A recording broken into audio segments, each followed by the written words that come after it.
Hello everyone, you're watching Flavors and this is Sakshi.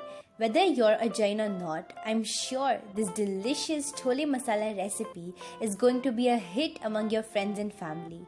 So here's a list of ingredients which we'll need, and now let's move on to the recipe.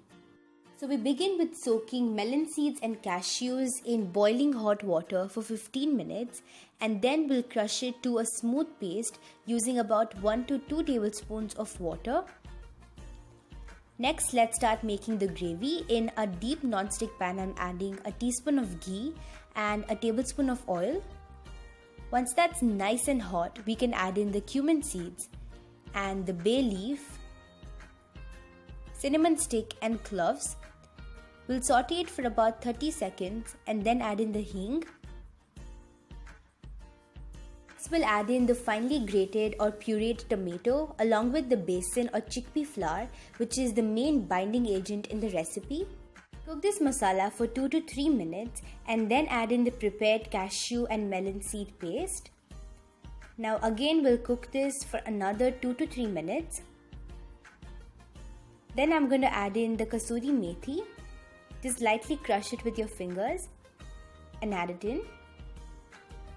Keep stirring constantly. And now I'll discard the bay leaf. You may still let it be in the mixture, that's optional.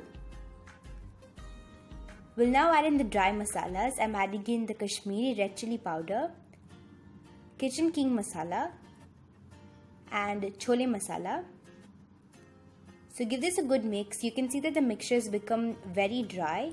And now it's time to add in the water and cook this masala very well until the spices are well mixed. You may even use a whisk to get rid of any lumps of the tomato paste or the cashew paste. Now add in some more water and let the mixture boil. I'll add in salt to taste and a tablespoon of milk powder, which is a very important creamer in the recipe. You may even add in some mava or khoya, it's totally up to you. You can now add in a cup of freshly boiled or canned chickpeas and then give the mixture a good stir, and we can then cover and let it simmer for nearly 5 minutes. Once done, we'll see that the chickpeas have become more tender and the sabzi is really aromatic. I'll then add in a pinch of sugar to balance the sourness of the tomatoes. Give the mixture a good mix again and lightly mash the chickpeas using the back of the spoon, which will also help to make the gravy more thicker. We'll finally finish it off with some finely chopped coriander leaves.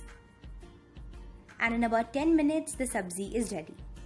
So this was a really quick and easy recipe of no onion garlic sattvic chole masala. Do try it out and share it with your friends and family, and don't forget to like and subscribe to Flavors. This is Sakshi signing off, and until next time, bye.